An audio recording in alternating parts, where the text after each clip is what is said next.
किन्हानिलायकाऊय ते उपमहातहेवय शुक्ललेसाय छठाय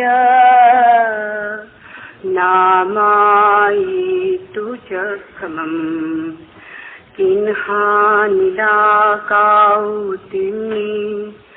वियेयाओ अहम लेसाओ एयाहि तिहवी जीवो दुःखैं उववचै तेहु पमहासुकातिन्हि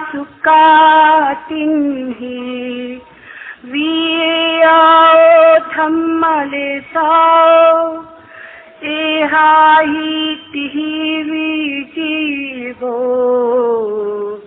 सुखैं उववचै। कृष्ण नील, कापोल तेज, पद्मा और शुक्ल ये लेसाओं के क्रमश 6 नाम हैं। कृष्ण नील कापोल ये 3 अधर्म लेशाएं हैं। इन तीनों से युक्त जीव दुर्गति में उत्पन्न होता है। तेज, पद्मा और शुक्ल ये 3 धर्म लेशाएं हैं। इन तीनों से युक्त जीव सद्गति में उत्पन्न होता है।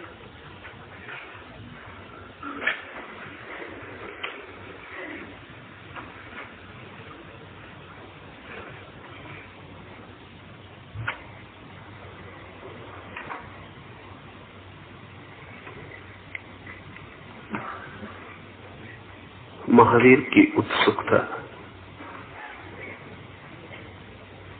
न तो काव्य में है और न तर्क में।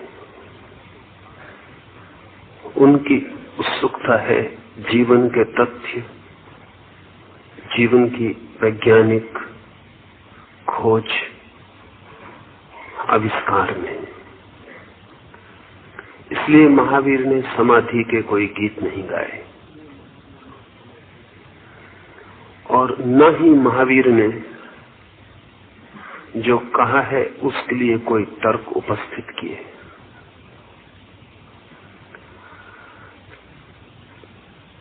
तर्क उपस्थित किए जा सकते हैं हर बात के लिए,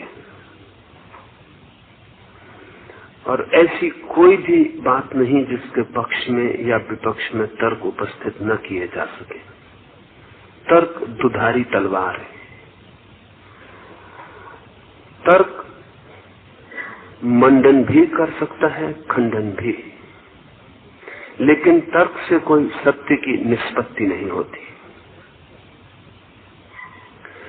काव्य अभिव्यक्ति है, जो अनुभव हुआ है उसके आनंद की झलक उसमें मिल सकती है, लेकिन आनंद कैसे अनुभव हुआ है उसका विज्ञान उससे निर्मित नहीं होता। अधिक शास्त्र तार्किक हैं, जिनको बुद्धि की खुजली है, उनके लिए उनमें रस हो सकता है। शेष शास्त्र काव्यात्मक है, जिन्हें अनुभव हुआ है उन्हें उन शास्त्रों में अपनी अभिव्यक्ति मिल सकती है। बहुत थोड़े से शास्त्र वैज्ञानिक हैं, उनके लिए हैं जिन्हें न तो बुद्धि की खुजली की बीमारी है और न जो पहुंच गए हैं, जीवन में उलझे हैं और मार्ग की तलाश कर रहे हैं। महावीर उस तीसरे कोण से ही बोल रहे हैं। मैंने सुना है एक यहूदी पंडित की मृत्यु हुई, वो ईश्वर के सामने उपस्थित किया गया। ईश्वर ने उससे पूछा कि पृथ्वी पर तुम क्या कर रहे थे पूरे जीवन?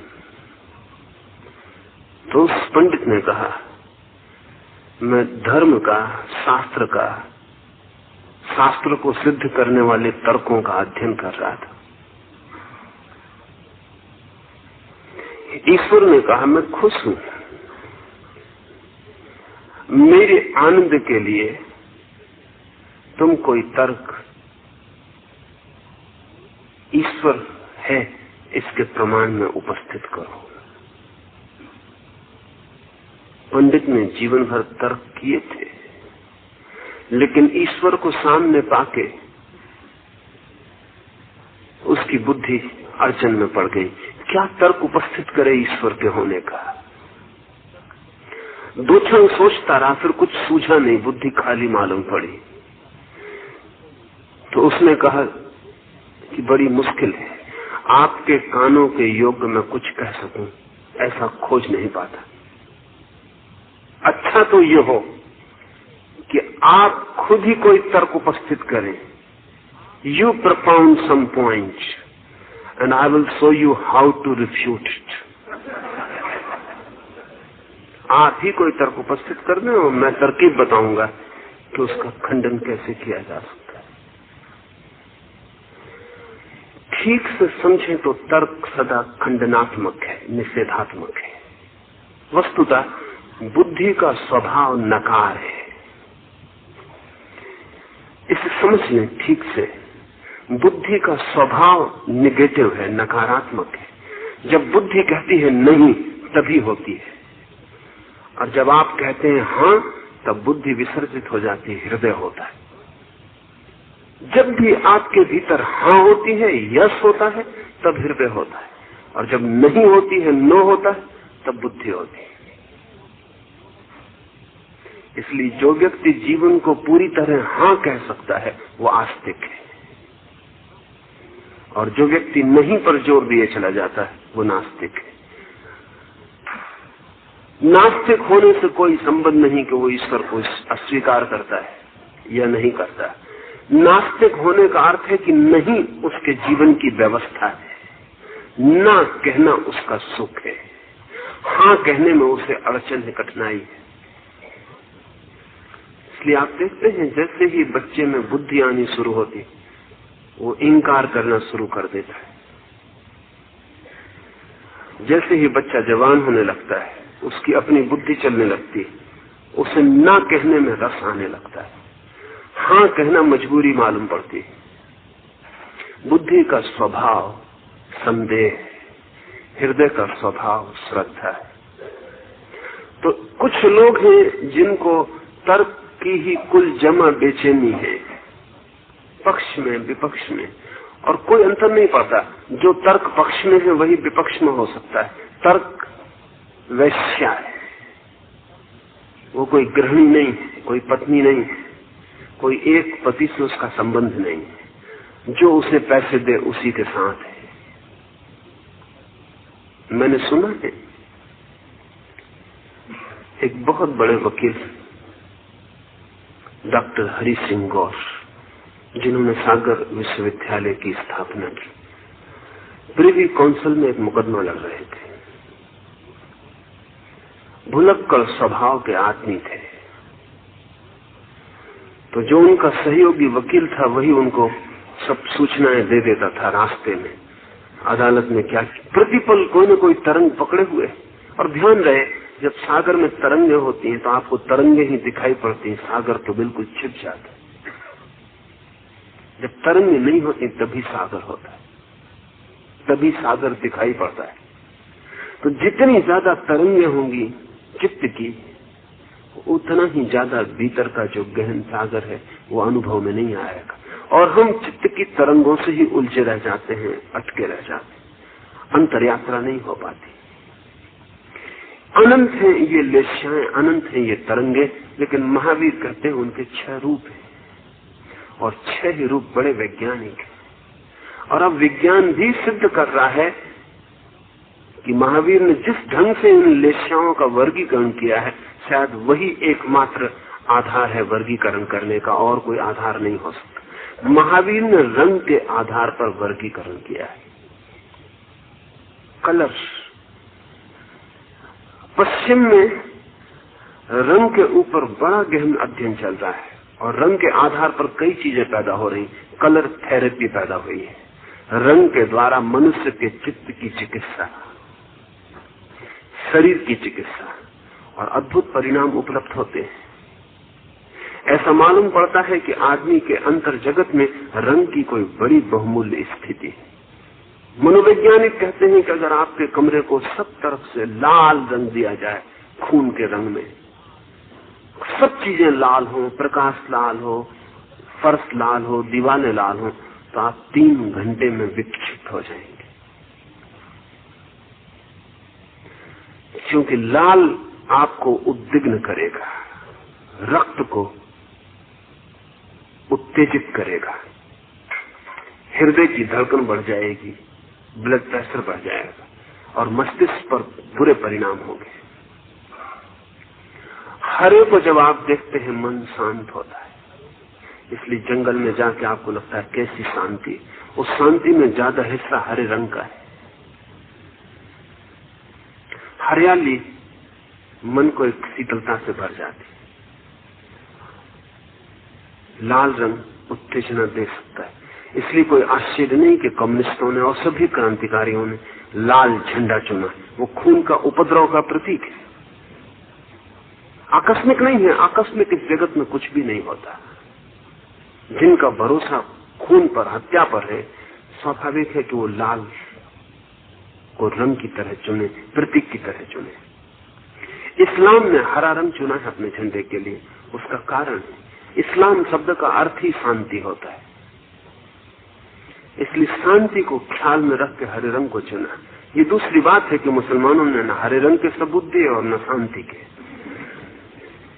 लेकिन इसमें मोहम्मद का कसूर नहीं है। शब्द इस्लाम का अर्थ होता है शांति, और इसलिए हरे रंग को चुना, क्योंकि हरा रंग गहरे रूप से शांतिदायी है। रंग आपको चालित करते हैं, उत्तेजित करते हैं। पश्चिम के एडवर्टाइजमेंट को सलाह देने वाले लोग इसकी भी सलाह देते हैं कि आप अपनी चीजें बेचें तो किस रंग के डब्बे में बेचें, क्योंकि सभी रंगों के डब्बे एक से नहीं बिकते, क्योंकि सभी रंग अलग अलग तरह से पकड़ते हैं। आप चकित होंगे कि बहुत बार ऐसा हुआ है कि एक चीज, कोई साबुन पीले रंग के डब्बे में बिक रही थी और उसकी बिक्री बाजार में कम थी, और फिर सलाहकारों ने सलाह दी कि रंग का उपद्रव हो रहा है, साबुन तो ठीक है लेकिन डब्बे का रंग गलत है। इतना आकर्षित नहीं कि लोगों को पकड़ ले, और जहां हजारों साबुन के डब्बे रखे हो दुकान पर, वहां रंग ऐसा होना चाहिए जो आकर्षित कर ले, पकड़ ले, सम्मोहित कर ले, कि 999 डब्बे पीछे छूट जाए और एक डब्बे पर हाथ पहुंच जाए। तो डब्बे का रंग बदल देने से साबुन की बिक्री बढ़ गई है। किताबों के कवर का रंग बदल देने से बिक्री बढ़ जाती है, घट जाती है। एक्सपर्ट जाके बाजारों में जांच करते रहते हैं कि स्त्रियां जो खरीदने आती हैं सुपरमार्केट में, वो किस रंग से आंदोलित होती हैं, किस उम्र की स्त्री किस रंग से आंदोलित होती। तो जिस उम्र की स्त्री को बेचना हो चीज को, उसके रंग का ख्याल रखना जरूरी है। आप जैसे कपड़े पहनते हैं, वे भी आपके चित्त की लेस्या की खबर देते हैं।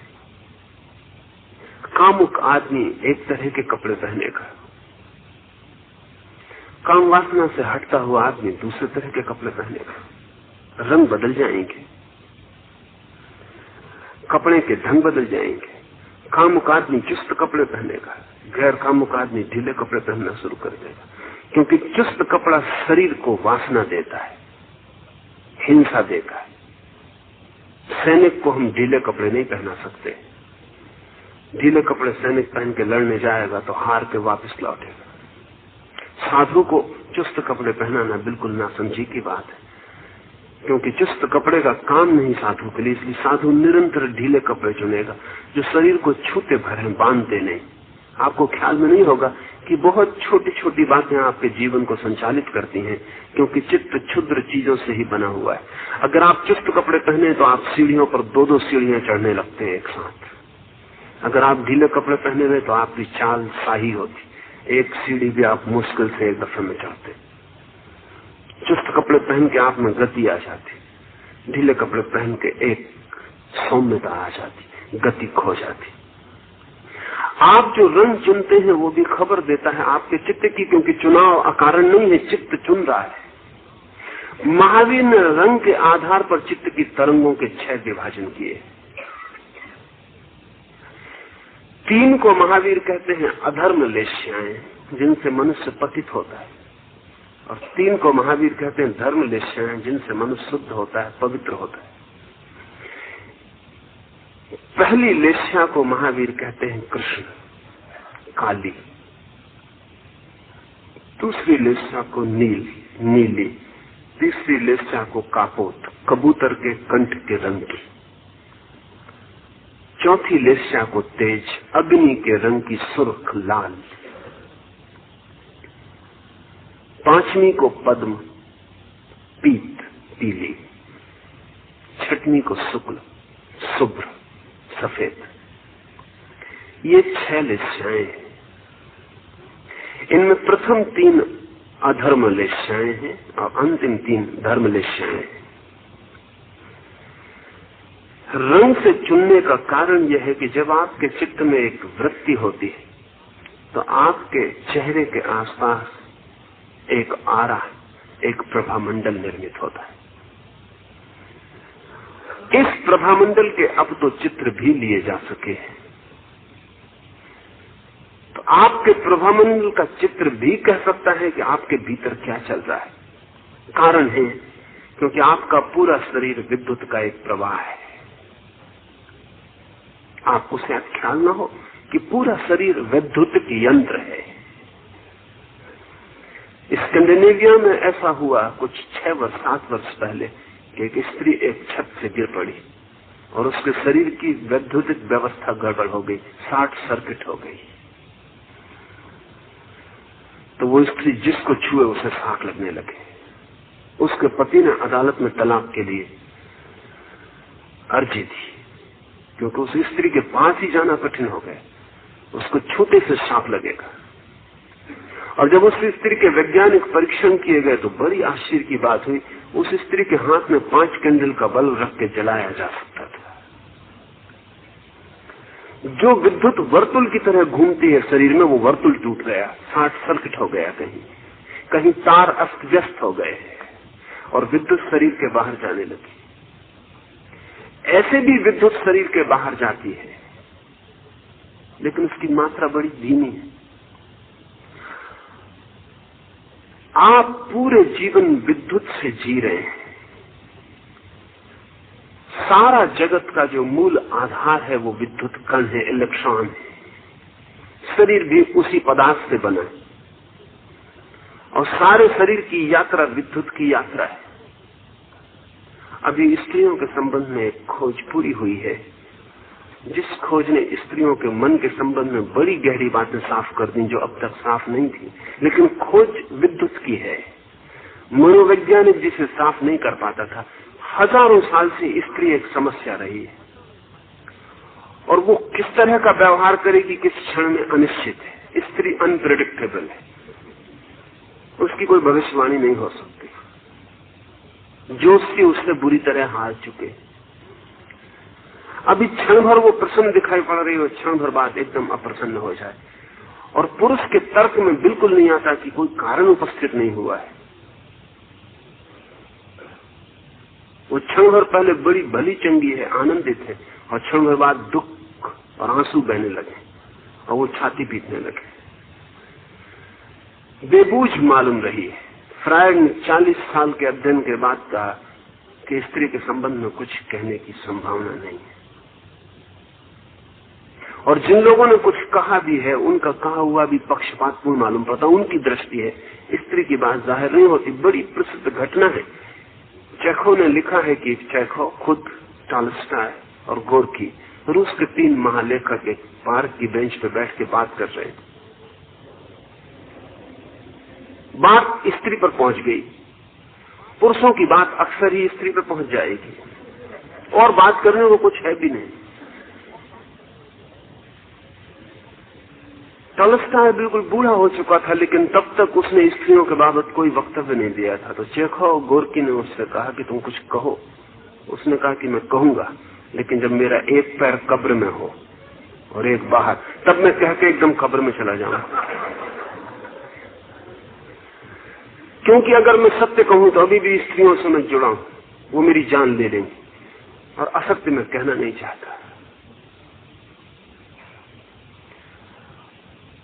लेकिन बायो एनर्जी की खोज ने एक नई बात खबर में दी है, और वो ये कि जैसे ही स्त्री की माहवारी शुरू होती है, उसके शरीर का विद्युत प्रवाह प्रति 10 मिनट में सिकुड़ता है, कॉन्ट्रैक्ट होता है, और ये चलता है मेनोपास तक, जब तक कि माहवारी बंद नहीं हो जाता, 45-50 साल तक। प्रति 10 मिनट में स्त्री को भी पता नहीं चलता है कि उसकी पूरी शरीर की विद्युत सिकुड़ती है, फिर फैलती, फिर सिकुड़ती, फिर फैलती। इस हर 10 मिनट के परिवर्तन के कारण उसका चित्र हर 10 मिनट में परिवर्तित होता रहता है। और ये जो संकुचन है, फैलाव है, ये बच्चे के लिए जरूरी है, बच्चे के विकास के लिए जरूरी है। तो जब बच्चा उसके गर्भ में होता है तो उसका ये संकुचित होना, फैलना बच्चे को एक तरह का आंतरिक व्यायाम देता है, एक एक्सरसाइज देता है। इससे बच्चा बढ़ता है। इसलिए माहवारी शुरू होने और माहवारी अंत होने के बीच 30 साल 35 साल स्त्री का शरीर पूरे 10 मिनट में एक झंझावात से गुजर रहा है, और वो झंझावात उसके चित्त को प्रभावित करता है। इसलिए जब स्त्री बहुत परेशान हो तो आप परेशान ना हो, थोड़ी देर रुकें, थोड़ी देर प्रतीक्षा करें। वो झंझावात वैद्युतिक है, और स्त्री को भी ख्याल में आ जाए तो उस झंझावात से इतनी परेशान न हो, साक्षी हो सकती। पुरुष के शरीर में ऐसी कोई झंझावात नहीं है, इसलिए पुरुष ज्यादा तर्कयुक्त मालूम होता है। एक सीमा होती है उसकी बंधी हुई, उसके बाबत भविष्यवाणी हो सकती है कि वो क्या करेगा। उसके भीतर कोई झंझावात नहीं चल रहा है, विद्युत की एक सीधी धारा है। इस विद्युत की सीधी धारा के कारण उसके चित्त की लस्याओं का ढंग सीधा साफ है। स्त्री की चित्त की लस्याएं ज्यादा बड़ी तरंगें लेंगी, क्योंकि विद्युत सिकुड़ेगी, फैलेगी, सिकुड़ेगी, फैलेगी। ये संकोच फैलाव स्त्री को प्रतिपल झंझावात में और तरंगों में रखता है। महावीर ने रंग के आधार पर विश्लेषण किया, शायद वही एकमात्र रास्ता हो सकता है। जब भी चित्त में कोई वृत्ति होती है तो उसके चेहरे के आसपास उसकी रंग आभा आ जाती, आपको दिखाई नहीं पड़ती। छोटे बच्चों को ज्यादा प्रतीत होती है, आपको भी दिखाई पड़ सकती है अगर आप थोड़े सरल हो जाएं। जब कोई व्यक्ति सच में साधु चित्त हो जाता है तो वो आपकी आभा से ही आपको नापता है, आप क्या कहते हैं उससे नहीं। वो आप को नहीं देखता, आपकी आभा को देखता है। अब एक आदमी आ रहा है, उसके आसपास कृष्ण आभा है, काला रूप है चारों तरफ, उसके चेहरे के आसपास एक परत है काली। वो कितनी ही शुभ्रता की बातें करे वो व्यर्थ है, क्योंकि वो काली परत असली खबर दे रही। अब तो सूक्ष्म कैमरे विकसित हो गए हैं जिनसे उसका चित्र भी लिया जा सकता है, और वो चित्र बताएगा कि आपकी क्या भीतरी अवस्था चल रही। और ये आभा प्रतिपल बदलती रहती है। महावीर, बुद्ध और कृष्ण और राम और क्राइस्ट के आसपास, सारी दुनिया के संतों के आसपास हमने उनके चेहरे के आसपास एक प्रभा मंडल बनाया।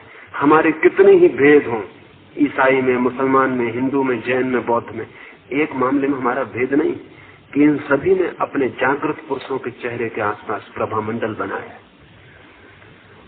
वो प्रभा मंडल खबर देता है उस अंतिम घड़ी की जहां जब चेहरे के आसपास श्वेत आभा प्रकट होती, शुभ्र आभा प्रकट होती। हमारे चेहरे के आसपास सामान्यतः काली आभा होती, और या फिर बीच की आभाएं होती। प्रत्येक आभा भीतर की अवस्था की खबर देती है। अगर आपके आसपास काला आभा मंडल है, आरा है, तो आपके भीतर भयंकर हिंसा, क्रोध, भयंकर काम वासना होगी। आप उस अवस्था में होंगे जहां आपको खुद भी नुकसान हो तो कोई हर्ज नहीं, दूसरे को नुकसान हो तो आपको आनंद मिलेगा। खुद को नुकसान पहुंचा के भी अगर दूसरे को नुकसान पहुंचा सके तो आप प्रसन्न होंगे। कृष्ण लेस्या की अवस्था का आदमी ऐसा होगा। मैंने सुना है एक आदमी मरा तो उसने अपने बेटों को पास बुलाया और उनसे कहा कि मेरी आखिरी मर्जी पूरी कर देना। लेकिन बड़े बेटे तो सब समझदार थे, बाप को भली भांति जानते थे कि वो उपद्रवी है और आखिरी मर्जी कुछ ऐसी ना उलझा जाए कि हम फंस जाएं जिंदगी भर को। तो वो तो दूर ही बैठे रहे। छोटा बेटा ना समझ था, उसे कुछ पता नहीं बाप की हरकतों का। वो पास आ गया और मरता बाप, उसने कहा पहले वचन दे कि मेरी बात पूरी करेगा। उसने कहा कि मरते हुए पिता की बात पूरी नहीं करूंगा तो क्या करूंगा, आप कहे। तो उसने कहा कि तू ही मेरा असली बेटा है। और कान में का एक काम करना, जब मैं मर जाऊं तो मेरे लाश के टुकड़े करके मोहल्ले के लोगों के घरों में फेंक देना और पुलिस में रिपोर्ट कर देना कि इन लोगों ने मार डाला। मेरी आत्मा को इतनी प्रसन्नता होगी जब मैं देखूंगा कि चले हथकड़ियों में बंधे सब। ये कृष्ण लेस्या का आदमी, इसको अपनी फिक्र नहीं है। पंचतंत्र में बड़ी पुरानी कथा है कि एक आदमी भक्त था शिव का और बड़े दिनों से प्रार्थना, बड़े दिनों से पूजा कर रहा था। आखिर शिव ने कहा कि भाई तू क्यों पीछे पड़ा, क्या चाहता है? आखिर आपकी प्रार्थना पूजा से निश्चित गबड़ा जाते होंगे। शिव के संबंध में एक और कथा है कि भक्त इतने ज्यादा पूजा प्रार्थना करने लगे कि उन्होंने नाराज होकर कहा कि तुम जाओ, सब कबूतर हो जाओ। वो जो शिव की पिंडी के आसपास कबूतर घूमते हैं वो भक्त थे पुराने।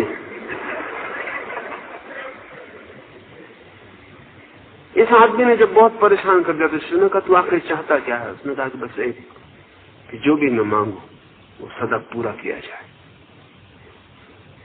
शिव ने एक बड़ी उल्टी शर्त रख दी। उन्होंने कहा कि होगा पूरा, लेकिन जो भी तू मांगेगा वो तेरे लिए पूरा होगा, उससे दुगना तेरे पड़ोसियों के लिए होगा। उस आदमी ने कहा मार डाला, मतलब ही खत्म हो गया। मैं मांगू महल, पड़ोसी को मिल जाए 2 महल। मैं मांगू हीरा, पड़ोसियों को सबको मिल जाए 2-2 हीरे, मतलब ही खो गया। बेकार कर दी सारी बात। बड़ा चिंतित रहा, कई दिन तक कुछ भी नहीं मांगा। फिर सोचा कि किसी वकील से सलाह लेनी हो, कुछ रास्ता हो ही सकता है। हर कानून से कोई न कोई रास्ता तो निकल ही आता। वकील ने कहा घबराने की क्या बात, तू ऐसी चीजें मांग के पड़ोसी मुश्किल में पड़ जाए। तू कह कि मेरी एक आंख फोड़ दे भगवान, उनकी दोनों फूट जाएंगी। वो आदमी नाचता हुआ घर लौटा। उसने कहा गजब हो गया, ये ख्याल ही नहीं आया। फिर तो सूत्र हाथ लग गया। फिर तो उसने कहा कि मेरी एक आंख फोड़। उसकी एक आंख फूटी, पड़ोसियों की दोनों फूट गई। इतने से मन न भरा। उसने कहा मेरे घर के सामने एक कुआं खोद दे। उसके घर के सामने एक कुआं खोदा, पड़ोसियों के सामने 2 कुएं खोद गए। अब जब लोग गिरने लगे कुओं में, अंधे सारे पड़ोसी, तब उसके आनंद की सीमा नहीं। कृष्ण लेस्या अपनी आंख फोड़ सकती है अगर दूसरे की 2 फूटती हो। अपने लाभ का कोई सवाल नहीं है, दूसरे की हानि ही जीवन का लक्ष्य है। ऐसे व्यक्ति के आसपास काला वर्तुल होगा। महावीर कहते हैं वो निम्नतम दशा है जहां दुख, दूसरे का दुख ही एकमात्र सुख मालूम पड़ता है। ऐसा आदमी सुखी हो नहीं सकता, सिर्फ वहम में जीता है, क्योंकि हमें मिलता वही है जो हम दूसरों को देते, वही लौट आता है। जगत एक प्रतिध्वनि है। इसलिए हमने यम को, मृत्यु को काले रंग में चित्रित किया है, क्योंकि उसका कुल रस इतना है कि कब आप मरे, कब आपको ले जाया जाए। आपकी मृत्यु ही उसका जीवन का आधार है। इसलिए काले रंग में हमने यम को पोता है। आपकी मृत्यु उसके जीवन का आधार है। कुल काम इतना है कि आप कब मरे, प्रतीक्षा इतनी। ये जो काला रंग है, इसकी कुछ खूबियां, वैज्ञानिक खूबियां समझ लेनी जरूरी है। काला रंग गहन भोग का प्रतीक है। काले रंग का वैज्ञानिक अर्थ होता है जब सूर्य की किरण आप तक आती है तो उसमें सभी रंग होते हैं। इसलिए सूर्य की किरण सफेद है, शुभ्र है। सफेद सभी रंगों का जोड़ है एक अर्थ में। अगर आपकी आंख पर सभी रंग एक साथ पड़े तो सफेद बन जाएंगे। छोटे बच्चों के स्कूल में एक सभी रंगों का वर्तुल दे दिया जाता है, उस वर्तुल को जोर से घुमाया जाता है तो सभी रंग गड्ढमड्ढ हो जाते हैं और सफेद बन जाता है। सफेद सभी रंगों का जोड़ है, जीवन की समग्र स्वीकार सफेद। कुछ अस्वीकार नहीं है, कुछ निषेध नहीं है। काला सभी रंगों का अभाव है, वहां कोई रंग नहीं है। जीवन में रंग होते हैं, मौत में कोई रंग नहीं होता। वहां कोई जीवन में रंग नहीं है। जीवन रंगीन है, मौत रंग विहीन है। काले का अर्थ है काला कोई रंग नहीं है, काला रंग का अभाव है। सभी रंगों के अभाव का नाम है काला और सभी रंगों के भाव का नाम है सफेद। और इन दोनों के बीच में बाकी रंगों की सीढ़ियां हैं वैज्ञानिक अर्थों में, पर पुराने प्रतीक बड़े कीमती मालूम पड़ते हैं। मृत्यु को हमने काला रंग दिया है क्योंकि वहां जीवन की सब रंगीनी समाप्त हो जाती, वहां कोई रंग नहीं बचता। दुख का रंग काला है। कोई मर जाता है तो हम काले कपड़े पहनते हैं, सब जीवन का रंग शून्य हो जाता है। जब आप काले कपड़े पहनते हैं तो वैज्ञानिक रूप से क्या घटता है? सूर्य की किरणें जब काले कपड़े पर पड़ती हैं तो कोई भी किरण वापस नहीं लौटती। काले कपड़े में सभी किरणें डूब जाती। आपकी आंख देख रही है, उसका मतलब यह कि आपको काला कपड़ा दिखाई पड़ रहा है। उसका मतलब यह कि उस कपड़े से आपकी आंख तक कोई भी किरण का हिस्सा नहीं आ रहा। काले कपड़े में सभी किरणें डूब गई हैं। आप तक कोई भी किरण नहीं आ रही, इसलिए कपड़ा काला दिखाई पड़ रहा है। ध्यान रहे, रंग आपको दिखाई पड़ते हैं किरणों से जो आपकी आंखों तक आते हैं। अगर आपको लाल साड़ी दिखाई पड़ रही तो उसका मतलब है कि उस कपड़े से लाल किरण वापस आ रही। प्रकाश पड़ रहा है, लाल किरण वापस लौट के आपकी आंख पर आ रही। लाल कपड़े का मतलब है कि उसने सब रंग पी लिए, सिर्फ लाल को नहीं पिया, वो लाल वापस लौट आया। पीले कपड़े का अर्थ सब रंग पी लिए, पीला नहीं पिया, पीला वापस लौट आया। तो जो आपको दिखाई पड़ता है लाल, वो सब रंग पी गया, सिर्फ लाल को उसने छोड़ दिया है। तो लाल किरण आपकी आंख पे आ रही। सफेद कपड़े का अर्थ है उसने सभी किरणें वापस लौटा दी, कुछ भी नहीं पिया, इसलिए आपको सफेद दिखाई पड़ रहा है। तो एक अर्थ में काला सभी रंगों का अभाव है क्योंकि आंख तक कोई भी किरण नहीं आती। आंख के लिए सभी रंग का अभाव हो गया काला, और सफेद सभी रंग का भाव है क्योंकि आंख तक सब किरणें आती हैं। एक अर्थ में। दूसरे अर्थ में सफेद कपड़े का अर्थ है कि उसने सभी त्याग दिया, सभी किरणें वापस लौटा दी, कुछ भी लिया नहीं। इसलिए महावीर ने सफेद को त्याग का प्रतीक कहा है और काले को भोग का प्रतीक कहा। उसने सभी पी लिया, कुछ भी छोड़ा नहीं, सभी किरणों को पी गया। तो जितना भोगी आदमी होगा उतनी कृष्ण लेस्या में डूबा हुआ होगा। जितना त्यागी व्यक्ति होगा उतना ही कृष्ण लेस्या से दूर उठने लगेगा। दान और त्याग की इतनी महिमा लेस्याओं को बदलने का एक प्रयोग है। जब आप कुछ देते हैं किसी को, आपकी लेस्या तत्क्षण बदलती है। लेकिन जैसा मैंने कहा, अगर आप व्यर्थ की चीज देते हैं तो लेस्या नहीं बदल सकती। कुछ सार्थक जो प्रीतिकर है, जो आपके हित का था और काम का था और दूसरे के काम पड़ेगा, जब भी आप ऐसा कुछ देते हैं आपकी लेस्या तत्क्षण परिवर्तित होती, क्योंकि आप शुभ्र की तरफ बढ़ रहे हैं, कुछ छोड़ रहे हैं। महावीर ने अंत में वस्त्र भी छोड़ दिए, सब छोड़ दिया। उस सब छोड़ने का केवल अर्थ इतना ही है कि कोई पकड़ न रखी, और जब कोई पकड़ नहीं रहती तो श्वेत शुक्ल शुभ्र लेस्या का जन्म होता है। वो अंतिम लेस्या है, उसके पार लेस्याएं नहीं है। ये सघनतम लेस्या है काली, तो काली निम्नतम स्थिति है और शुभ्र श्रेष्ठतम स्थिति है। कृष्ण को पहली लेस्या, नील दूसरी लेस्या। जो व्यक्ति अपने को भी हानि पहुंचा के दूसरे को हानि पहुंचाने में रस लेता है, वो कृष्ण लेस्या में डूबा है। जो व्यक्ति अपने को हानि न पहुंचे और दूसरे को हानि पहुंचे, इतनी चेष्टा करता है। खुद को हानि पहुंचने लगे तो रुक जाता है। वैसा व्यक्ति नील-लेस्या में है। नील-लेस्या कृष्ण लेस्या से बेहतर है। थोड़ा हल्का हुआ कालापन, थोड़ा नीला हुआ। जो लोग निहित स्वार्थ में जीते, ये जो पहला आदमी जिसका मैंने कहा कि मेरी एक आंख फूट जाए, ये तो स्वार्थ ही नहीं, ये तो स्वार्थ से भी नीचे गिर गया। इसको अपनी आंख की फिक्र ही नहीं है, इसको दूसरे की दो फोड़ने का रस है। ये तो स्वार्थ से भी नीचे खड़ा है। नील-लेस्या वाला आदमी वो है जिसको हम सेल्फिश कहते हैं, जो सदा अपनी चिंता करता है। अगर उसको लाभ होता हो तो आपको हानि पहुंचा सकता है, लेकिन खुद हानि होती हो तो वो आपको हानि नहीं पहुंचाएगा। ऐसे ही आदमी को, नील-लेस्या के आदमी को हम दंड दे के रोक पाते हैं। पहले आदमी को दंड देकर नहीं रोका जा सकता। जो कृष्ण-लेस्या वाला आदमी है उसको कोई दंड नहीं रोक सकते पाप से, क्योंकि उसे फिक्र ही नहीं कि मुझे क्या होता है, दूसरे को क्या होता है उसका रस, उसको नुकसान पहुंचाना। लेकिन नील-लेस्या वाले आदमी को पनिशमेंट से रोका जा सकता है। अदालत, पुलिस, भय कि पकड़ जाऊं, सजा हो जाए, वो दूसरे को हानि करने से रोक सकता है। तो ध्यान रहे, जो अपराधी इतने अदालत कानून के बाद भी अपराध करते हैं, उनके पास निश्चित ही कृष्ण-लेस्या पाई जाएगी।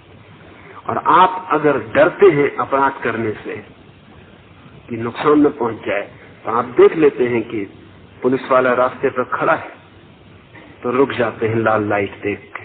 कोई पुलिस वाला नहीं, नील-लेस्या, कोई डर नहीं है, कोई नुकसान हो नहीं सकता, निकल जाओ, एक सेकंड की बात है। मैंने सुना है एक दिन कि मुल्ला नसरुद्दीन अपने मित्र के साथ एक कार से जा रहा, मित्र कार को भगा लिए जा रहा, आखिर मोटरसाइकिल पर चढ़ा हुआ एक पुलिस का आदमी पीछा कर रहा है, जोर से सायरन बजा रहा है, लेकिन वो आदमी सुनता नहीं। 10 मिनट के बाद मुश्किल से वो पुलिस का आदमी जाके पकड़ पाया और उसने कहा कि मैं गिरफ्तार करता हूँ 4 कारणों से। बीच बस्ती में 50-60 मील की रफ्तार से तुम गाड़ी चला रहे हो, तुम्हें प्रकाश की कोई फिक्र नहीं है, रेड लाइट है तो भी तुम चलाए जा रहे हो। जिस रास्ते से तुम जा रहे हो ये 1 वे है और इसमें जाना निषिद्ध है, और मैं 10 मिनट से सायरन बजा रहा हूं लेकिन तुम सुनने को राजी नहीं। नसरुद्दीन जो उसके बगल में बैठा था मित्र के, खिड़की से झुका और उसने कहा, you must not mind him officer, he is dead drunk. वो 5वां कारण बता रहे, उस पर ख्याल मत करिए, वो बिल्कुल बेहोश है, शराब में धुत, माफ करने योग्य।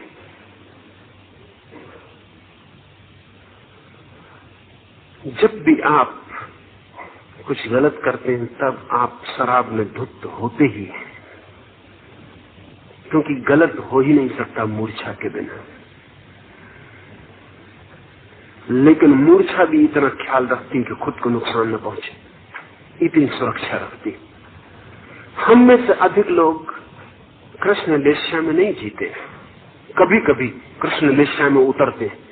वो हमारे जीवन का रोजमर्रा का ढंग नहीं है, लेकिन कभी कभी हम कृष्ण-लेस्या में उतर जाते हैं।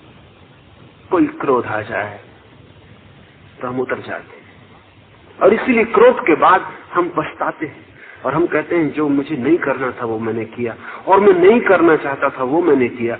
बहुत बार हम कहते हैं कि मेरे बावजूद ये हो गया। ये आप कैसे कह पाते हैं? क्योंकि आपने ही किया।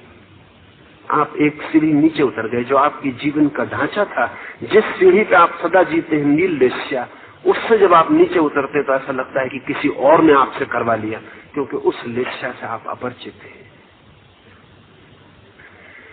नील-लेस्या शुद्ध स्वार्थ है, लेकिन कृष्ण-लेस्या से बेहतर।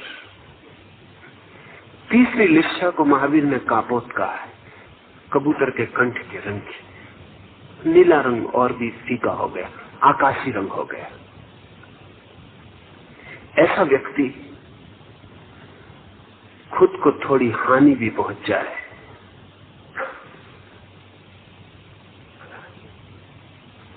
तो भी दूसरे को हानि नहीं पहुंचाएगा। खुद का थोड़ा नुकसान भी होता हो तो सह लेगा, लेकिन इस कारण दूसरे को नुकसान नहीं पहुंचाएगा। ऐसा व्यक्ति परार्थी होने लगेगा। उसके जीवन में दूसरे की चिंतना और दूसरे का ध्यान आना शुरू हो जाएगा। ध्यान रहे, पहली दो लेस्या वाले लोग प्रेम नहीं कर सकते। कृष्ण लेस्या वाला तो सिर्फ घृणा कर सकता है। नील लेस्या वाला व्यक्ति सिर्फ स्वार्थ के संबंध बना सकता है। कापोत लेस्या वाला व्यक्ति प्रेम कर सकता है, प्रेम का पहला चरण उठा सकता है, क्योंकि प्रेम का अर्थ ही है कि दूसरा मुझसे ज्यादा मूल्यवान है। जब तक आप ही मूल्यवान हैं और दूसरा कम मूल्यवान है, तब तक प्रेम नहीं है। तब तक आप शोषण कर रहे हैं, तब तक दूसरे का उपयोग कर रहे हैं। दूसरा एक वस्तु है, व्यक्ति नहीं। जिस दिन दूसरा भी मूल्यवान है और कभी आपसे भी ज्यादा मूल्यवान है कि वक्त आ जाए तो आप हानि सह लेंगे, लेकिन उसे हानि न सहने देंगे, तो आपके जीवन में एक नई दिशा का उद्भव हुआ। ये तीसरी लेस्या अधर्म की धर्म लेस्या के बिल्कुल करीब है, यहीं से द्वार खुलेगा। परार्थ, प्रेम, दया, करुणा की छोटी सी झलक इस लेस्या में प्रवेश होगी, लेकिन बस छोटी सी झलक। आप दूसरे पर ध्यान देते हैं, लेकिन वो भी गहरे में अपने ही लिए। आपकी पत्नी है, अगर कोई हमला कर दे तो आप बचाएंगे उसको। कापोत लेस्या है, आप बचाएंगे उसको, लेकिन बचा आप इसलिए रहेंगे कि वो आपकी पत्नी है। किसी और की पत्नी पे कोई हमला कर रहा हो तो आप खड़े देखते रहेंगे। मेरे का विस्तार हुआ है, लेकिन मेरा मौजूद है। और अगर आपको ये भी पता चल जाए कि ये पत्नी धोखेबाज है, तो आप हट जाएंगे। आपको पता चल जाए कि इस पत्नी का लगाव किसी और से भी है, तो सारी करुणा, सारा प्रेम, सारी दया खो जाएगी। इस प्रेम में भी एक गहरा स्वार्थ है कि पत्नी मेरी है और पत्नी के बिना मेरा जीवन कष्टपूर्ण होगा। पत्नी जरूरी है, आवश्यक है, उस पर ध्यान गया है, उसको मूल्य दिया है, लेकिन मूल्य मेरे लिए ही है। कापोत लेस्या अधर्म की पतली से पतली, कम से कम भारी लेस्या है, लेकिन अधर्म वहां है। हम में से मुश्किल से कुछ लोग इस लेस्या तक उठ पाते कि दूसरा मूल्यवान हो जाए, लेकिन इतना भी जो कर पाते हैं वह भी काफी बड़ी घटना है। अधर्म के द्वार पर आप आ गए, जहां से दूसरे जगत में प्रवेश हो सकता है। लेकिन आमतौर से हमारे संबंध इतने भी ऊंचे नहीं होते, नील लेस्या पर ही होते हैं। और कुछ के संबंध तो प्रेम के संबंध भी कृष्ण लेस्या पर होते हैं। आपने डी सादे का नाम सुना होगा, फ्रांस का एक बहुत बड़ा लेखक, जिसके नाम पर एक पूरा एक रोग पैदा हो गया, सैडिज्म। डी सादे जब भी किसी स्त्री को प्रेम करता था तो पहले उसे मारेगा, पीटेगा, कोड़े लगाएगा, नाखून चुभाएगा, खीले गपेगा, लहू लुहान कर देगा, तभी उसको संभोग कर सकेगा, उससे प्रेम कर सकेगा। और डी सादे का कहना था कि जब तक सताओ ना, तब तक दूसरा व्यक्ति जगता ही नहीं, पहले उसे जगाओ। और जब उसको कोड़े मारो, उसका खून तेजी से बहने लगे और उत्तेजित हो जाए और विक्षिप्त हो जाए, तब जो रस है संभोग का, वो साधारणता चुपचाप संभोग कर लेने में नहीं हो सकता। ये आदमी कृष्ण लेस्या का आदमी, इसका प्रेम भी हिंसा से आता है।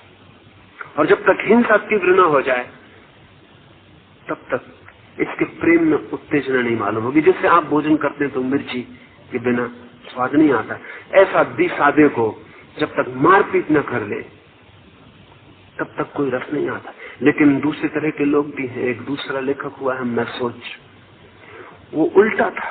वो जब तक अपने को न पीट ले, खुद को न मार ले, तब तक वो प्रेम में नहीं उतर सकता था। तो प्रेमिका खड़ी देखेगी, वो खुद को मारेगा और प्रेमिका से भी कहेगा कि वो सहारा करे, मारे, पीटे, लहूलुहान कर दे। तब दो तरह के लोग हैं कृष्ण लेस्या में, मैसोचिस्ट, सैडिस्ट, मैं सोचवादी और सादेवादी। अगर इन दोनों का मिलन हो जाए तो विवाह बड़ा सुखद होता है। अगर एक स्वयं को दुख देने वाला स्वपीड़क और परपीड़क ये पति पत्नी हो जाए तो इनसे अच्छा जोड़ा खोजना मुश्किल, क्योंकि पति मारे तो पत्नी रस ले, या पत्नी पीटे तो पति रस ले। इसको कहते हैं राम मिलाई जोड़ी। इसमें बिल्कुल तालमेल है। दोनों कृष्ण लेस्या पर एक दूसरे के परिपूरक हैं। कभी कभी सौभाग्य से ऐसी जोड़ी भी बन जाती, लेकिन कभी कभी, अक्सर तो ऐसा नहीं हो पाता, क्योंकि हम इस विचार से सोचते नहीं। विवाह करते वक्त हम और सब चीजें सोचते हैं, ये कभी नहीं सोचते कि इन दोनों में एक पीड़ा देने वाला और एक पीड़ा लेने वाला होना चाहिए, नहीं तो जिंदगी कैसे चलेगी। अगर मनोवैज्ञानिक के हाथ में हमने दिया कि वो तय करे कि कौन सा जोड़ा ठीक होगा, तो वो इस जोड़े को पहले तय करेगा कि ये जोड़ा बिल्कुल ठीक रहेगा। इसमें कभी कलह नहीं होगी, कलह का कोई कारण नहीं। ये जो कृष्ण लेस्या है, इसमें प्रेम का भी जन्म हो तो वो भी हिंसा के ही माध्यम से होगा। ऐसे प्रेमियों की अदालतों में कथाएं हैं जिन्होंने अपनी प्रेसी को मार डाला सुहागरात पर ही, और बड़े प्रेम से विवाह किया था। थोड़ी बहुत तो आप में भी सब में ये वृत्ति होती, दबाने की, नाखून चुभाने की। वात्सायन ने अपने काम सूत्रों में इसको भी प्रेम का हिस्सा कहा है। दांत से काटो, इसको उसने प्रेम की जो प्रक्रिया बताई, कैसे प्रेम करें, उसने दांत से काटना भी कहा है। नाखून चुभाओ, शरीर पर निशान छूट जाए, उनको लव मार्क्स, प्रेम के चिन्ह। ये वात्सायन अनुभवी आदमी था, बड़ी गहरी उसकी दृष्टि रही होगी, क्योंकि वो जानता है कि कृष्ण लेस्या वाले लोग ये जब तक सताएंगे ना तब तक इनको रस ही नहीं आ सकता। जब तक एक दूसरे को परेशान न करेंगे, मरोड़ेंगे, तोड़ेंगे नहीं, तब तक इनको रस नहीं आ सकता। इनका रस ही पीड़ा है। छोटे बच्चों में भी जग जाता है, कोई बड़ों में जगता है ऐसा नहीं। छोटा बच्चा भी कीड़ा दिख जाए फौरन फिसल देगा उसको पैर से, तितली दिख जाए पंख तोड़ कर देखेगा क्या हो रहा है, मेंढक को पत्थर मार के देखेगा क्या हो रहा है।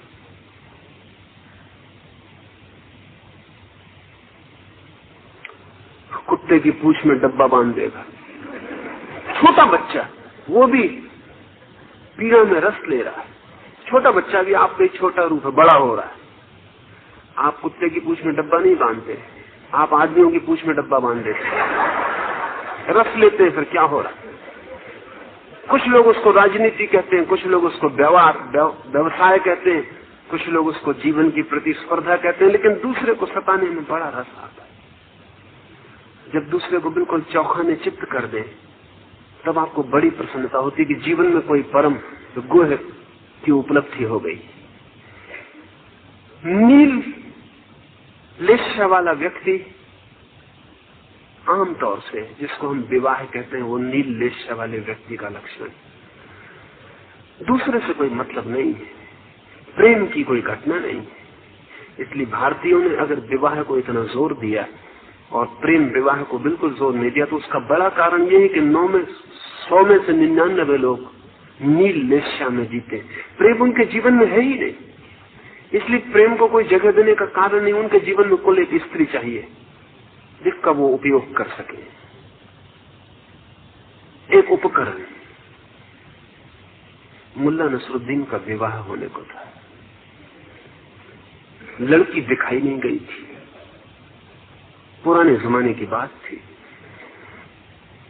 फिर जिस दिन सगाई का मुहूर्त होने को था, उस दिन बाप और गांव के कुछ लोग नसरुद्दीन को सजा धजा के लड़की वाले के गांव ले गए। पास ही गांव था।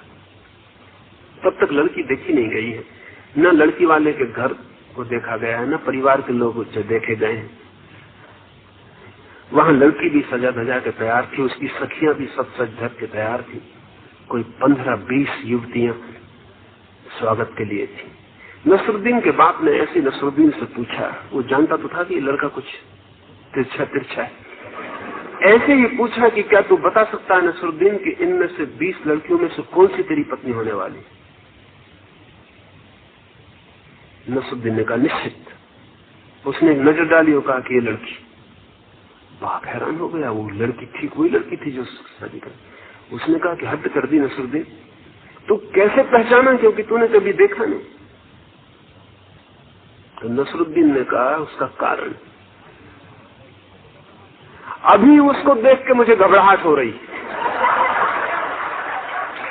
कि यही मेरी पत्नी होने वाली, इसमें कोई शक नहीं। अभी से मेरा डर, हृदय कंपित हो रहा है।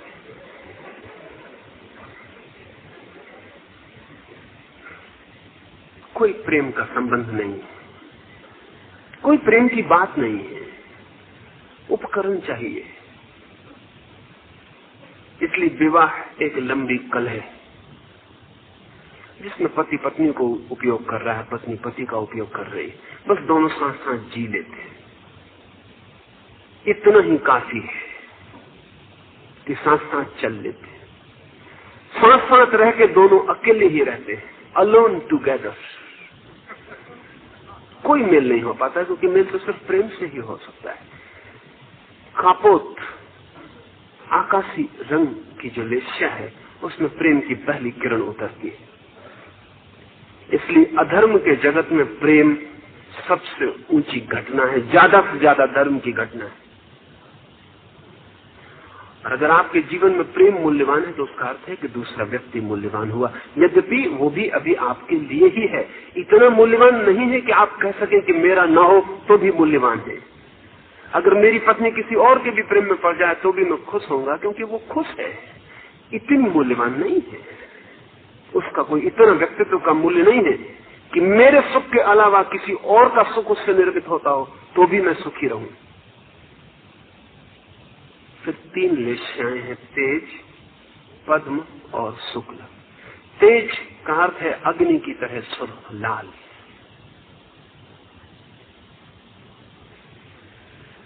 जैसे ही व्यक्ति तेज लेस्या में प्रवेश करता है वैसे ही प्रेम गहन प्रगाढ़ हो जाता है।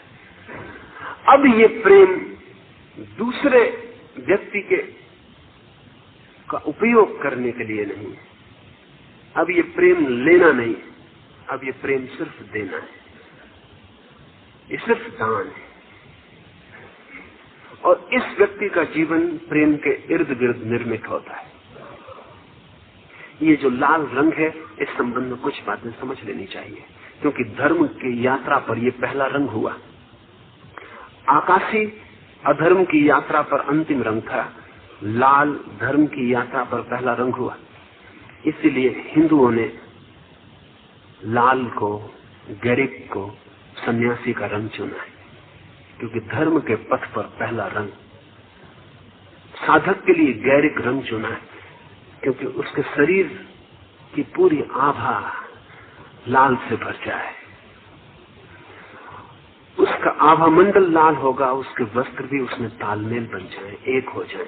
तो शरीर और उसके आभा में, उसके वस्त्रों और आभा में किसी तरह का विरोध न रहे, एक तारतम्य, एक संगीत पैदा हो जाए।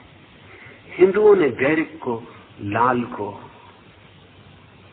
सन्यासी का रंग चुना क्योंकि वहां से मंजिल शुरू होती। जैनों ने शुभ्र को, सफेद को सन्यासी का रंग चुना क्योंकि वहां मंजिल अंत होती, वहां पूरी होती।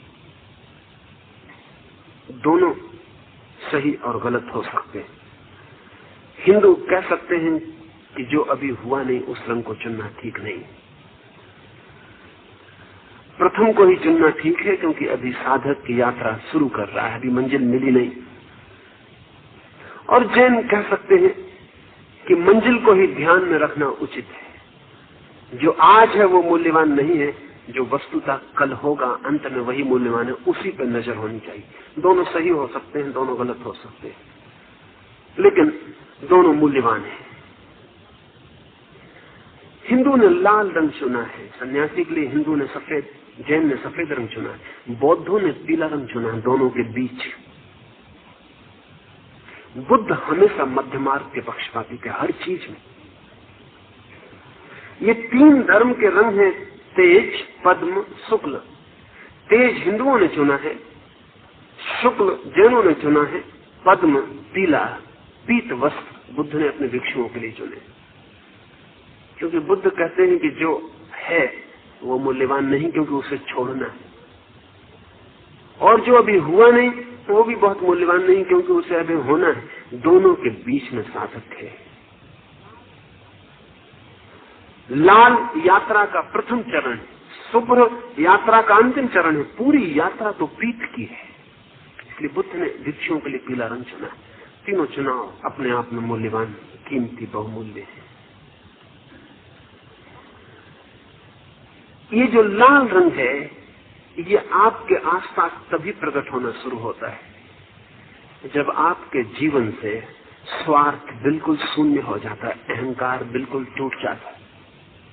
ये लाल आपके अहंकार को जला देता है, ये अग्नि आपके अहंकार को जला देती है। जिस दिन आप ऐसे जीने लगते हैं जैसे मैं नहीं हूं, उस दिन धर्म की तरंगें उठनी शुरू हो जाती हैं। जितना आपको लगता है मैं हूं, उतनी ही अधर्म की तरंगें उठती हैं, क्योंकि मैं का भाव ही दूसरे को हानि पहुंचाने का भाव है। मैं हो ही सकता हूं जब मैं आपको दबाऊं, जितना आपको दबाऊं उतना ज्यादा मेरा मैं मजबूत होता है। सारी दुनिया को दबा दूं पैरों के नीचे, तभी मुझे लगेगा कि मैं हूं। अहंकार दूसरे का विनाश है। धर्म शुरू होता वहां से जहां से हम अहंकार को छोड़ते हैं, जहां से मैं कहता हूं कि अब मेरे अहंकार की अभीप्सा, वो जो अहंकार की महत्वाकांक्षा थी, वो मैं छोड़ता हूं। प्रतिस्पर्धा छोड़ता हूं, संघर्ष छोड़ता हूं, दूसरे को हराना, दूसरे को मिटाना, दूसरे को दबाने का भाव छोड़ता हूं। अब मेरे प्रथम होने की दौड़ बंद होती है। अब मैं अगर अंतिम भी खड़ा हूं तो मैं प्रसन्न हूं। सन्यासी का अर्थ ही यही है कि जो अंतिम खड़े होने को राजी हो गया।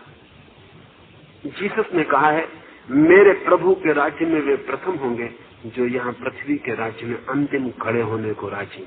ध्यान रहे, अंतिम खड़े हैं ऐसा नहीं कहा, अंतिम खड़े होने को राजी। अंतिम तो बहुत लोग खड़े, लेकिन वो खड़े नहीं रहना चाहते। वहां मजबूरी है कि क्यों में कोई आगे जाने नहीं देता। ज्यादा ताकतवर लोग आगे खड़े, क्यों से निकल नहीं पाते। इच्छा तो निकलने की, दिल तो क्यों में आगे ही खड़े होने का, लेकिन खड़े पीछे। ये मजबूरी है। इस मजबूरी वाले को प्रभु के राज्य में प्रथम मौका मिल जाएगा ऐसा नहीं है। जीसस कहते हैं जो अंतिम खड़ा होने को राजी, जो पहले की तलाश ही नहीं करता, जो चुपचाप पीछे खड़ा है और पीछे संतुष्ट है और हैरान है कि आगे होने की इतनी दौड़ क्यों चल रही, क्या होगा आगे होके, क्या होगा। सन्यासी का अर्थ है जिसने महत्वाकांक्षा छोड़ दी, जिसने संघर्ष छोड़ दिया, जिसने दूसरे अहंकारों से लड़ने की वृत्ति छोड़ दी। इस घड़ी में चेहरे के आसपास लाल गहरिक रंग का उदय होता है, जैसे सुबह का सूरज जब उगता है, जैसा रंग उस पर होता है वैसा रंग पैदा होता है। इसलिए सन्यासी अगर सच में सन्यासी हो तो उसके चेहरे पर जो रक्ताभ, जो लाली होगी, जो सूर्य के उदय के क्षण की ताजगी होगी, वही खबर दे देगी। पद्म महावीर कहते हैं दूसरी धर्मनिश्चय है, पीत। इस लाली के बाद जब जल जाएगा अहंकार, स्वभावतः अग्नि की तभी तक जरूरत है जब तक अहंकार जल न जाए। जैसे ही अहंकार जल जाएगा तो लाली पीत होने लगेगी। जैसे सुबह का सूरज जैसे जैसे ऊपर उठने लगेगा वैसे लाल नहीं रह जाएगा, पीला हो जाएगा। स्वर्ण का पीत रंग प्रकट होने लगेगा। जब स्पर्धा छूट जाती है, संघर्ष छूट जाता है, दूसरों से तुलना छूट जाती है और व्यक्ति अपने साथ राजी हो जाता है, अपने में ही जीने लगता है, जैसे संसार हो या न हो कोई फर्क नहीं पड़ता। ये ध्यान की अवस्था है। लाल रंग की अवस्था में व्यक्ति पूरी तरह प्रेम से भरा होगा, खुद मिट जाएगा, दूसरे महत्वपूर्ण हो जाएंगे। पीत की अवस्था में न खुद रहेगा न दूसरे रहेंगे, सब शांत हो जाएगा। पीत ध्यान की अवस्था है, जब व्यक्ति अपने में होता है, दूसरे का पता ही नहीं चलता कि दूसरा है भी। जिस क्षण मुझे भूल जाता है कि मैं हूं, उसी क्षण ये भी भूल जाएगा कि दूसरा भी है। पीत बड़ा शांत, बड़ा मौन, अनुद्विग्न रंग है, स्वर्ण की तरह शुद्ध, लेकिन कोई उत्तेजना नहीं। लाल रंग में उत्तेजना है, वो धर्म का पहला चरण है। इसलिए ध्यान रहे, जो लोग धर्म के पहले चरण में होते हैं बड़े उत्तेजित होते हैं, धर्म के प्रति बड़े ऑब्सेस्ड होते हैं। धर्म उनके लिए खींचता है जोर से। धर्म भी एक ज्वर की तरह होता है, लेकिन जैसे जैसे धर्म में गति होती जाती वैसे वैसे सब शांत हो जाता है। पश्चिम के धर्म है, ईसाइयत है, वो लाल रंग को अभी भी पार नहीं कर पाई, क्योंकि अभी भी दूसरे को कन्वर्ट करने की आकांक्षा है। इस्लाम लाल रंग को पार नहीं कर पाया।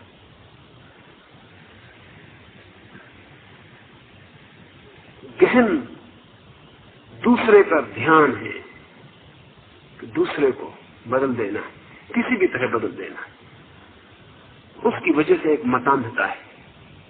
आप जान के हैरान होंगे कि दुनिया के दो पुराने धर्म, हिंदू और यहूदी, दोनों पीत अवस्था में। हिंदू और यहूदियों ने कभी किसी को बदलने की कोशिश नहीं की, बल्कि कोई आ भी जाए तो बड़ा मुश्किल है उसको भीतर लेना, द्वार जैसे बंद है, सब शांत है, दूसरे में कोई उत्सुकता नहीं है, संख्या कितनी है इसकी कोई फिक्र नहीं है। व्यक्ति जब पहली दफा धार्मिक होना शुरू होता है तो बड़ा धार्मिक जोश खरोश होता है। यही लोग उपद्रव का कारण भी हो जाते हैं, क्योंकि उनका इतना जोश खरोश होता है, वो फेनेटिक हो जाते, वो अपने को ठीक मानते हैं, सबको गलत मानते हैं और सबको ठीक करने की चेष्टा में लग जाते हैं, दयावश। लेकिन वो दया भी कठोर हो सकती है। जैसे ही ध्यान पैदा होता है प्रेम शांत होता है, क्योंकि प्रेम में दूसरे पे नजर होती है, ध्यान में अपने पे नजर आ जाती है। पीत लेश्या, पद्म लेश्या ध्यानी की अवस्था है। 12 वर्ष तक महावीर उसी अवस्था में थे।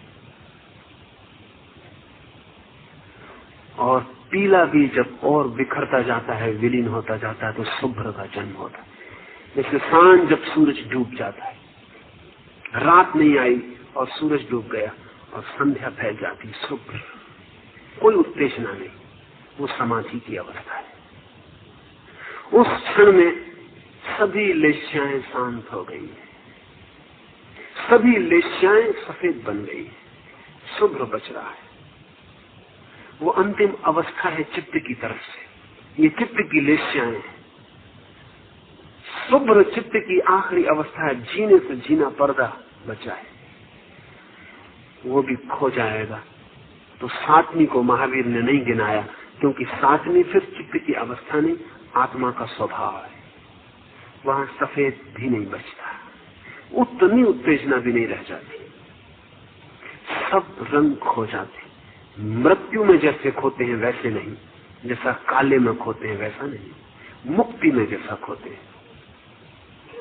काले में तो सारे रंग इसलिए खो जाते हैं कि काला सभी रंगों को हजम कर जाता है, पी जाता है, भोग लेता है। मुक्ति में सभी रंग इसलिए खो जाते हैं कि किसी भी रंग पर पकड़ नहीं रह जाती। जीवन की कोई वासना, जीवन की कोई आकांक्षा, जीवेशना नहीं रह जाती, सभी रंग खो जाते।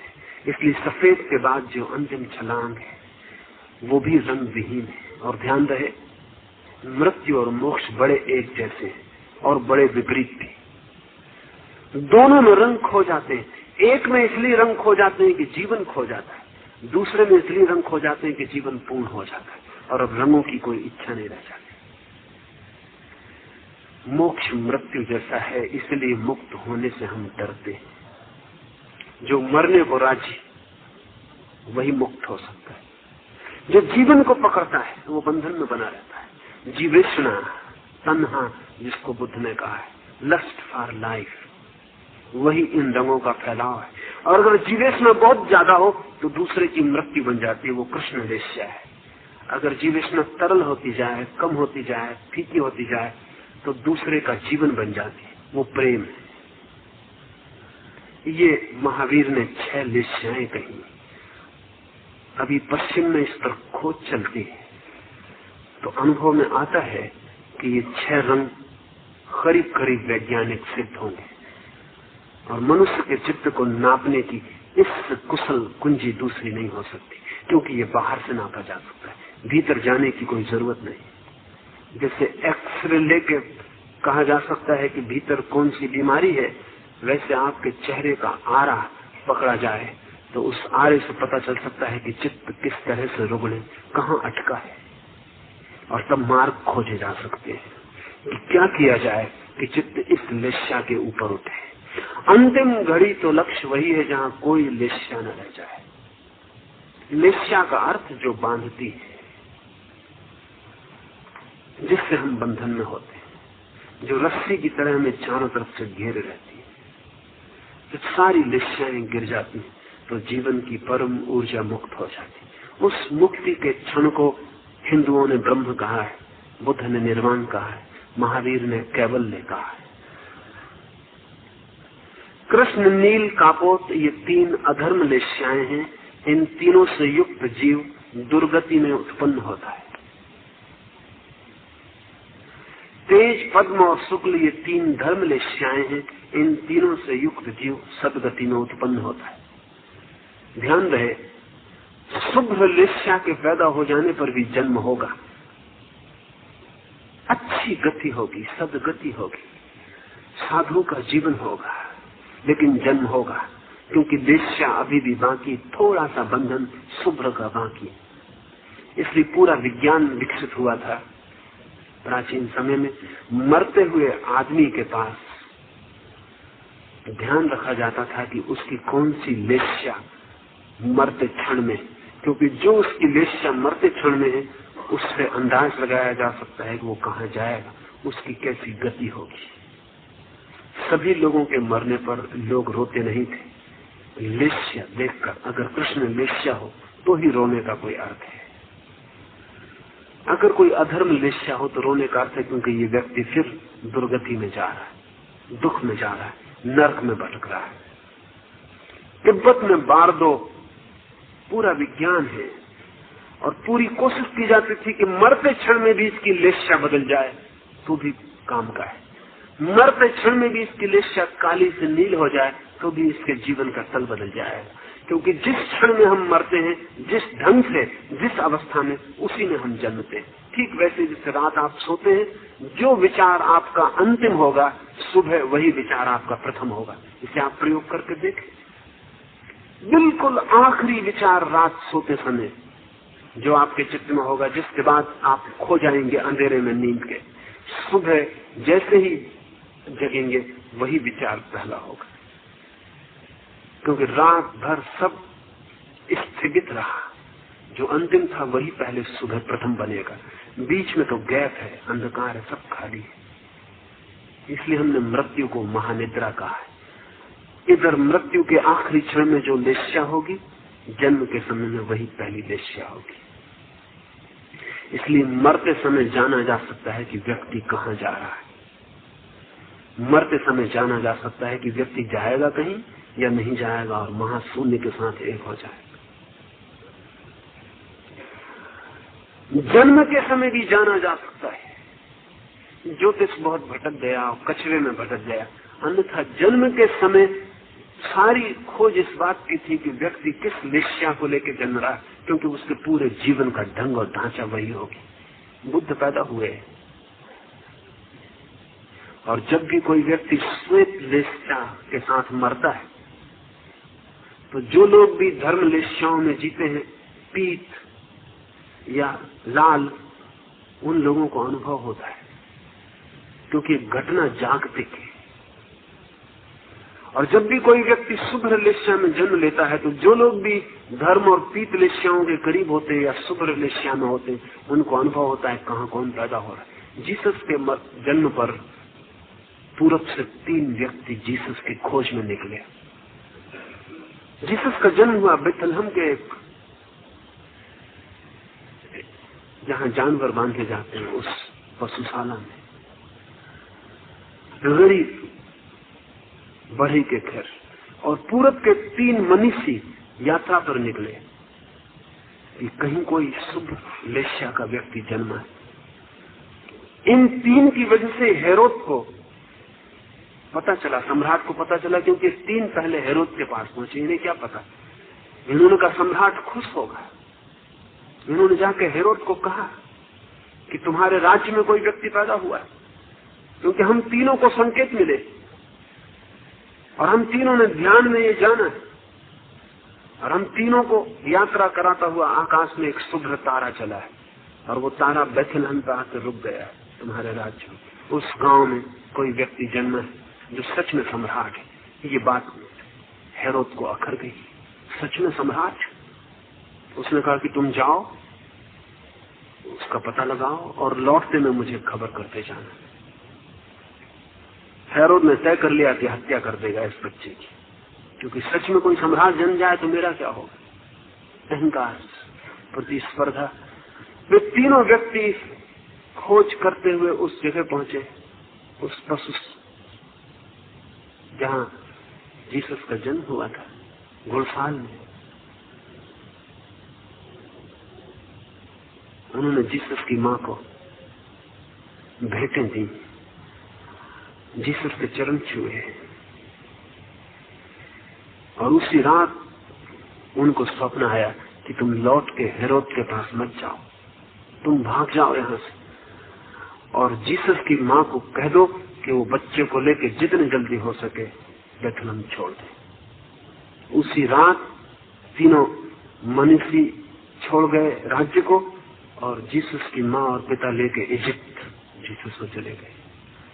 बुद्ध का जन्म हुआ तो हिमालय से एक महर्षि भागा हुआ बुद्ध की राजधानी में आया। उस वृद्ध तपस्वी को देख के बुद्ध के पिता बड़े हैरान हुए। उन्होंने कहा तुम्हें पता कैसे चला? उसने कहा कि पता चल गया, क्योंकि जिस वेश्या में मैं, जिस क्षण में मैं हूं, वहां से दिखाई पड़ सकता है अगर कोई इतना शुभ्र तारा जमीन पर पैदा हो। तुम्हारा बच्चा तीर्थंकर होने को, बुद्ध होने को। बच्चे को लाया गया। बुद्ध के पिता तो बहुत हैरान हुए, उनको तो भरोसा न आया कि आदमी पागल तो नहीं, क्योंकि वो उनके चरणों में सिर रख दिया। अभी कुछ ही दिन का बच्चा, और वो मनीषी रोने लगा जार जार। तो बुद्ध के पिता डरे और उन्होंने कहा कि क्या कुछ अशुभ होने को, तुम रोते क्यों?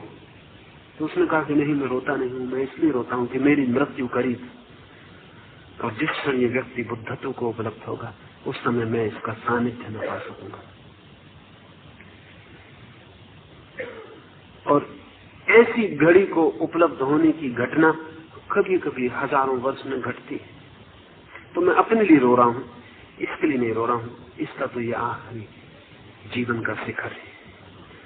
श्वेत लेसा को पैदा होता है जो व्यक्ति लेके, वो निर्वाण को उपलब्ध हो सकता है इसी जन्म में, क्योंकि अंतिम धर्म की सीमा पर पहुंच गया, अब धर्म के भी पार जा सकता है। निर्वाण, ब्रह्म, मोक्ष अधर्म के तो पार है ही, धर्म के भी पार है। 5 मिनट रुके, कीर्तन करें, फिर चलें।